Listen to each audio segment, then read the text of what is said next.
On Wednesday, Texas Governor Greg Abbott promoted his Compact with Seniors bill in Fairview. Abbott touted the legislation's goals of combating fraud and elder abuse, offering seniors-only tax exemptions, and enhancing quality of life issues for older Texans. Abbott is currently running for a third term as governor of the Lone Star State and is locked in a fierce competition with Beto O'Rourke. O'Rourke has proved a stronger than expected opponent, routinely polling within single digits against the longtime Texas governor. O'Rourke, who ran unsuccessfully for Senate against Ted Cruz in 2018 and for the 2020 Democratic presidential nomination, has barnstormed the state. He's looking to be Texas's first Democratic governor since the late Ann Richards left office in early 1995, following her defeat to George W. Bush. Thank you very much.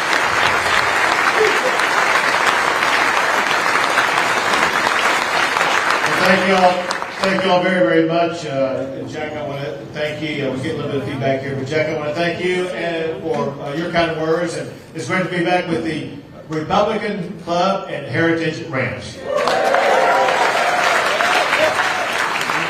For those of you who remember, I was here last August. And what I remember is people in the audience demanding that I come back again. I told you I would come back again. I am now back again. I want to thank the crowd. I know that last time I came here we had something that's going on today also. And that is there's an overflow crowd across the hallway, as I understand it, are people where they're gathered. When I got to go around and shake their hand last time, unfortunately, the doors are blocked, all that kind of stuff. I'm not going to be able to shake their hand, but we might be able to take some pictures. I don't know if they can see or not, but let me just wave and say thank you for being here. Those on the other side. Also, I want to thank Saul. So Saul and I, we signed this compact for seniors in Georgetown, Texas, a few months ago. But I want to thank him as well as the 60 Plus Association for everything that they are doing for our seniors. I think we all know here in this room, and we should know across the state of Texas, that there are different needs among different groups, and seniors have their own unique issues and challenges. And I'm here to tell you about some ways that Texas is addressing those challenges. Before I do that, however, I want to call out two people that I see as I scan across the room. I see the person who I think is your state representative, and that is Candy Noble.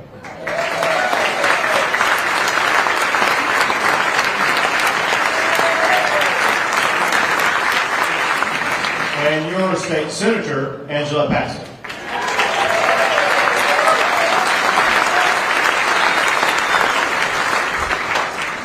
Let's understand that Texas is really exceptional because of the role that seniors have played in our state and in our society for literally decades. And I will tell you this, and that is America is better because of the hard work of Saul and the 60 Plus Association and everything they do.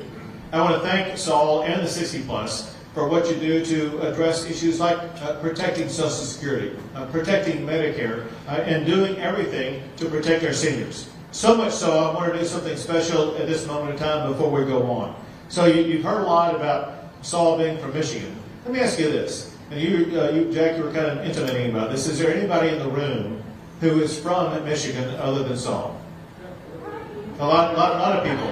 And so, and listen, we're glad you're here, and you're in the right room. You're voting the right way. So one thing we have found, and that is people are moving from across the country to the state of Texas, and we know most of the people who are moving to the state of Texas are voting Republican to make sure we keep Texas happy.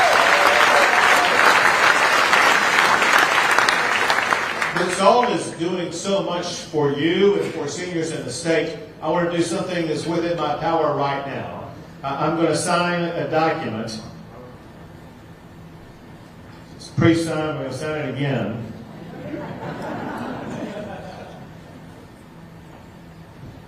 By the power vested in me, I just made Saul Anuzis an honorary Texan.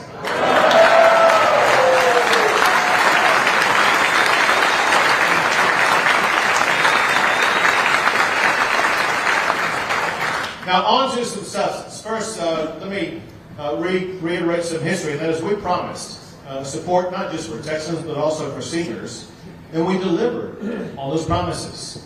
We promised to cut taxes, and we did. We promised to create jobs and spur the economy, and we did. And we promised support for our law enforcement officers to keep our community safe, and we provided that support for our law enforcement officers. We also delivered tax cuts that were specifically designed to help our seniors. Twice, we increased the homestead exemption, reducing the property tax burden on seniors. And then working together, we passed a constitutional amendment. By together, I mean people like Candy and Angela and the entire legislature. They had to vote out by 2/3 vote a proposition to get it on the ballot that would reduce your property taxes. And then you all, people in this room and people across the state, voted in favor of that constitutional amendment.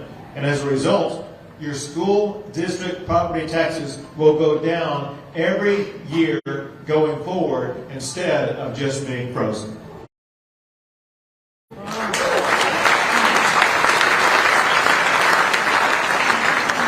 We also protect the seniors from both physical as well as financial abuse. We passed the 3 strikes nursing home law that will make it easier to revoke a nursing home license if abuse or neglect occurs. And we enhanced reporting of financial exploitation of seniors, giving them greater protection against things like fraud and abuse. And I want to make clear this. I'm running for re-election to take additional steps to protect our seniors in Texas. To do that, we will deliver this compact with seniors that I'll be signing shortly.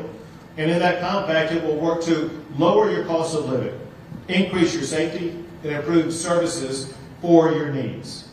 You know, unfortunately, fraud and elder abuse is still on the rise. That's wrong, and we will not allow it to happen in Texas.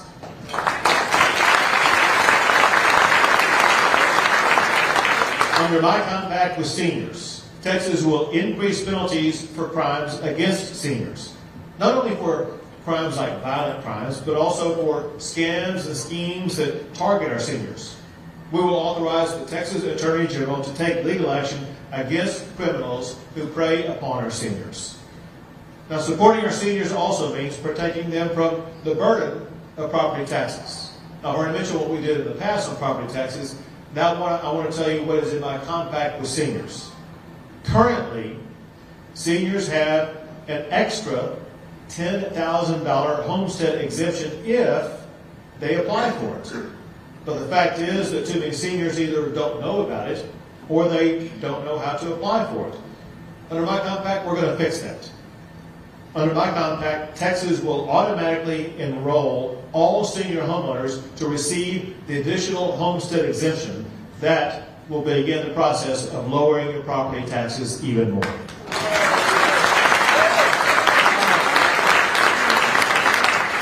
Additionally, and understand the nuance here, additionally, Texas seniors already have a freeze on your school district property taxes. My compact would expand that by further reducing your property taxes by also freezing your county property taxes. So this would cap the county property taxes at the current level for the rest of your lives. That will ensure that no senior will be taxed out of their home. Now, my compact also helps seniors with the cost of living. The compact reduces government fees and will provide a website to inform seniors about state discounts that are available to you that you may have no idea exists.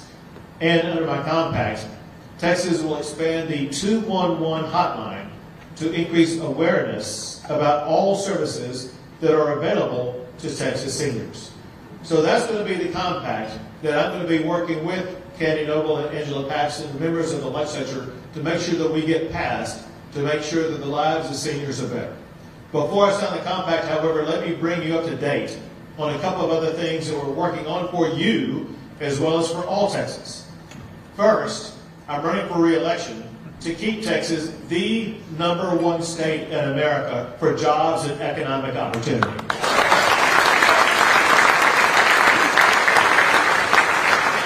CEOs who run businesses have named Texas the #1 state for business for 18 years in a row. There is an award that goes out called the Governor's Cup that goes to the state that ranks #1 for economic development.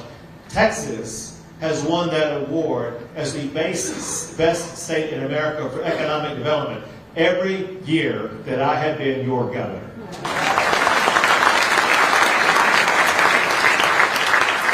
This past May, something happened for the first time ever. For the first time ever, Texas is now home to the headquarters of more Fortune 500 companies than any other state in the United States of America. Listen, those are big businesses. I want you to know that most businesses in Texas are actually small businesses. About 90% of all businesses in Texas are small businesses. And I'm proud to tell you that Texas ranks as the #1 state in America to start a small business. So when you add all this together, let me give you these facts. Since you last elected me to be your governor, no state has added more new jobs than the great state of Texas. But most importantly is what this really means to the bottom line. What it means to the bottom line is this, and that is a job is something far more than a statistic. There are families here in your community as well as communities across our state where there are more people able to earn a livelihood that will allow them to buy a home or buy a car or better provide for their family. And as we gather here today, there are more Texans with a job than ever before in the history of our great state. So along with economic expansion, there are benefits that come along with that. One of the economic benefits that has arisen because of our prolific and prosperous economy that we have is that as we gather today, Texas is sitting on a record-breaking budget surplus of $27 billion.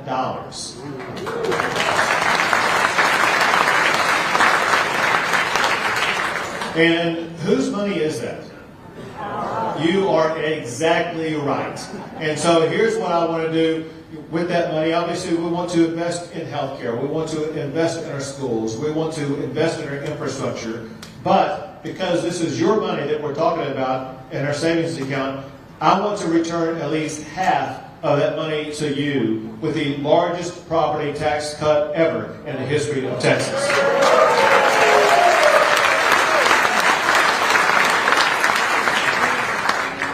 In my discussion about the compact with seniors, I talked about public safety, and public safety is paramount. You've got to be safe in your neighborhood. You've got to be safe in your community. And there's something that's happened in the United States that has eroded that safety. It's called the defund the police movement. You saw it happen in Minneapolis. You've seen it in Chicago. You've seen it in New York and Los Angeles and Seattle and Portland. And wherever you've seen it, you've seen crime increase. You've seen chaos reign. And what do you know? Even a Texas city did something like that. And you know there's always one in Texas. And it's Austin, Texas. So Austin, Texas defunded their police by more than $100 million. And so I worked with Candy, I worked with Angela, and the Republicans stood up this last session, and we said, not under our watch will we allow our law enforcement officers to be defunded in the state of Texas.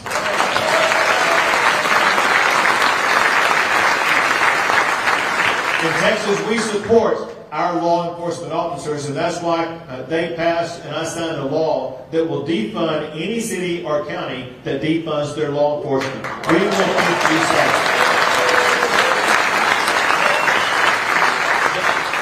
Now, I know that between now and November the 8th, you're going to be visiting with friends, and some may be wondering why they should support Abbott as opposed to his opponent.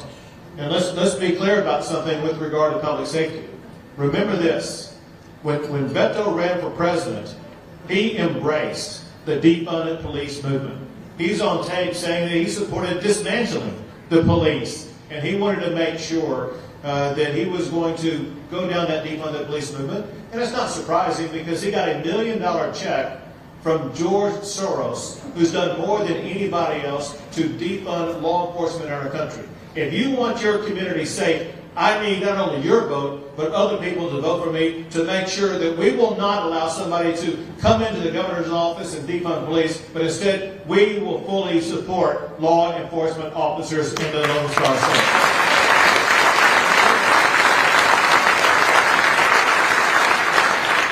The only thing that's more dangerous than defunding the police is the chaos that's been caused by the Biden administration by having these open border policies, allowing people into our country. So never forget, it was just 2 years ago we had the lowest number of border crossings in decades, and that was because of all the policies that were put in place by President Trump. When Biden came into office, he eliminated all of those policies, and as we gather here today, there is a record number of people coming across the border illegally.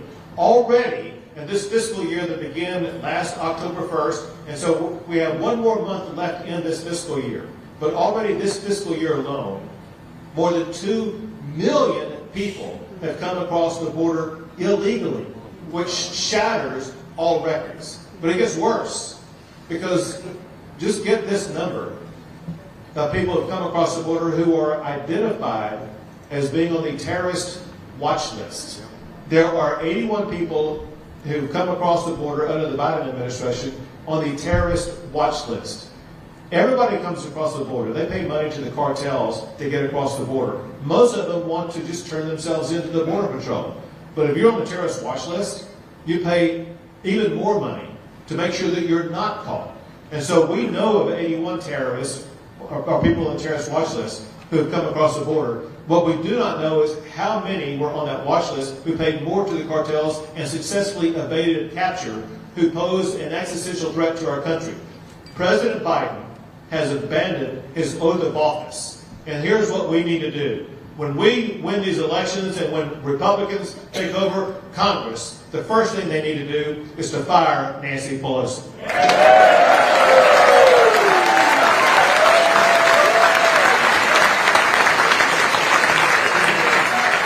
The second thing they need to do is to impeach the Secretary of Homeland Security, Mayorkas.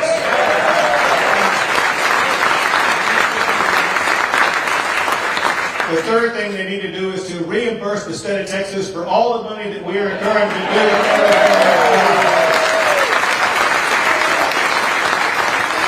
And then they need to make sure that the only budget that Joe Biden gets is going to be a budget that fully funds Border Patrol, fully funds ICE, fully funds building the border wall, and doing the federal government's job to secure our border.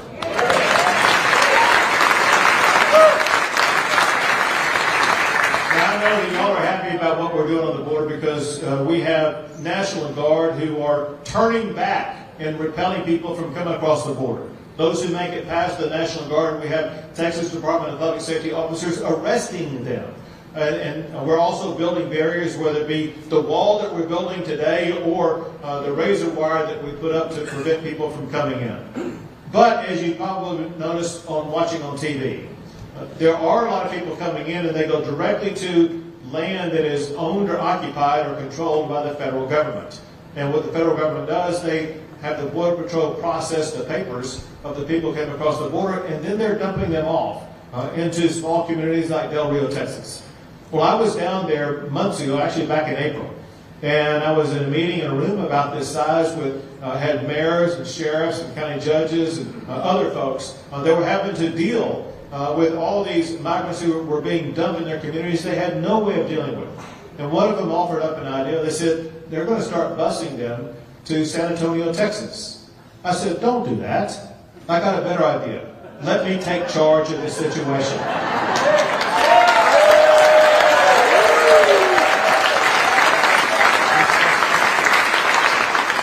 The next week, we begin busing them to Washington, D.C.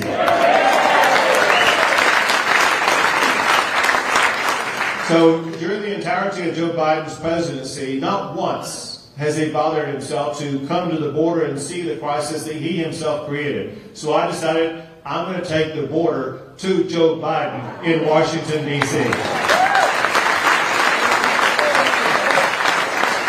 And suddenly, after bus after bus after bus, Mayor Bowser of Washington, D.C. said they cannot handle this. And they were calling on the National Guard of Washington, D.C., and they were begging the president for help, which he's declined every single time. But it shows that they're dealing with a trickle of what we deal with every single day and are incapable of handling it.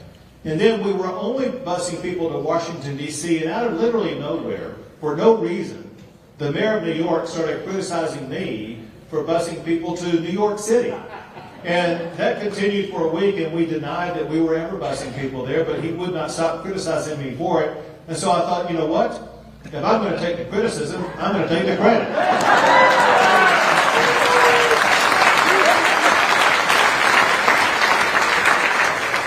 So we're showing America, actually showing the world, what's going on with the illegal immigration crisis, because we have inundated New York City with these illegal migrants, and they cannot deal with it whatsoever. New York City obviously is the home of the media world, and whereas before it was only Fox News that was covering this, now every news channel has to cover this, and they're seeing the chaos that has been caused by the Biden administration. Well, I got news for New York. I got news for Washington, D.C., as well as the rest of the country. We are not done yet. There are more cities on our list, and we will keep those lists going. And let me just close with this. I'm going to close the same way that we began. If you can recall the first thing that you did after I spoke to you, you said you were proud to be an American. And you are.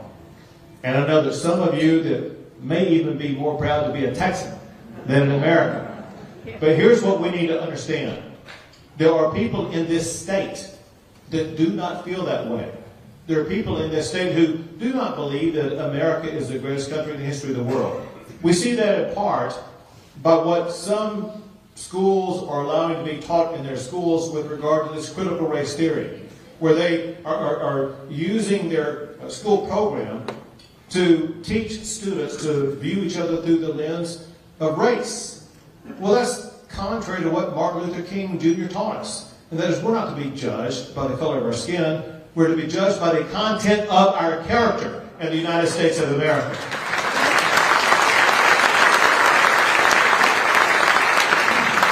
Well, I signed 2 laws this past session, the special session, that bans critical race theory in every subject, in every grade, in every public school across the entire state of Texas.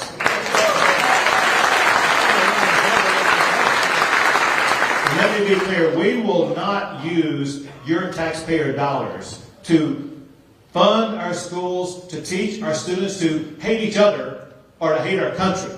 We need to be educating our students exactly why and how the United States of America did become the greatest country in the history of the world. That's what we're going to support.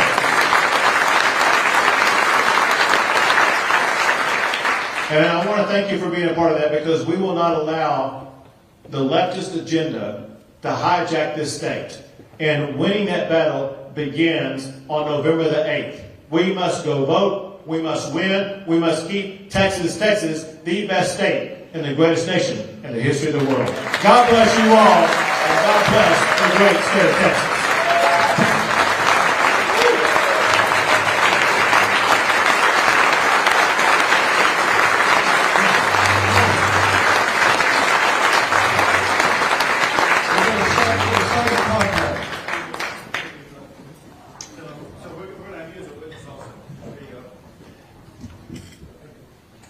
So we're going to put our name down to show you that a pledge is more than just spoken words. I'm going to write it down in hard copy on this Texas-sized compact right here.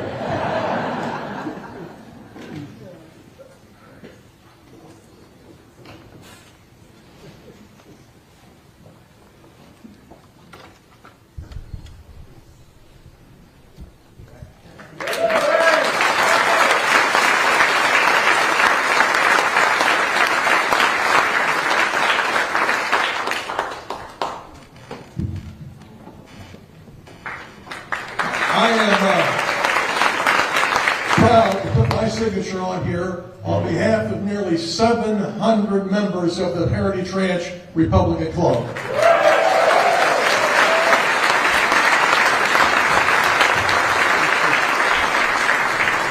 Okay, listen, Governor, I'm a guy that has a little bit of high blood pressure, and you got me all pumped up here. But everything you said rings true with all of us. In fact, I've got several people out here named on a list who wants to drive the bus for you. Okay? So if you need any more bus drivers, we got some folks out here that will drive the bus. We believe in you and everything you've done and are doing. And most importantly, we are extremely honored by your presence here. So thank you so much for that. Saul, thank you for all of your work and contribution, especially on this compact, which will positively affect us. Did you have something you want to say? I did. Before we end, if I could just officially, our organization voted to endorse Governor Abbott for re-election, and I just wanted to present this endorsement plaque.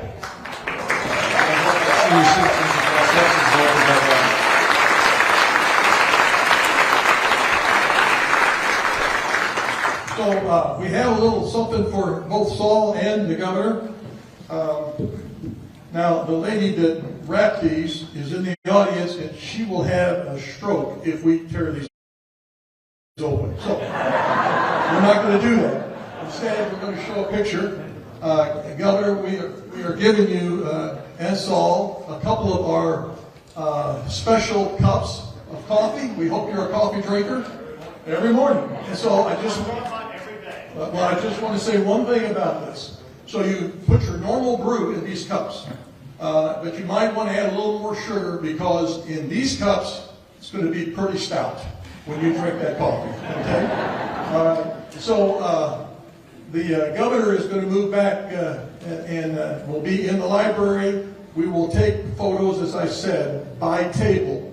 And Ben and Clayton and where's my buddy? Oh, okay. All right. Okay, Mark. Along with the 6 registrars. By the way, our registrars, they do everything.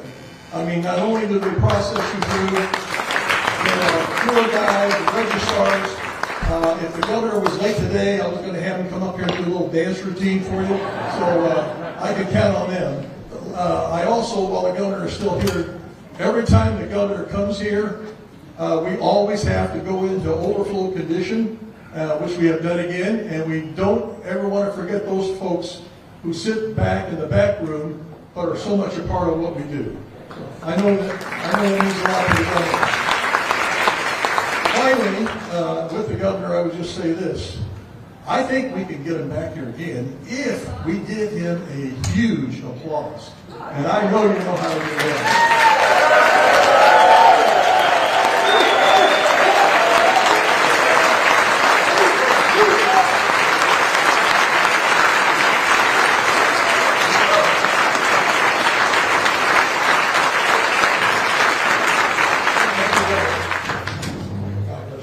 Keep up the good work. All right, just a couple of thoughts as they're preparing to go to the library. Remember that the registrars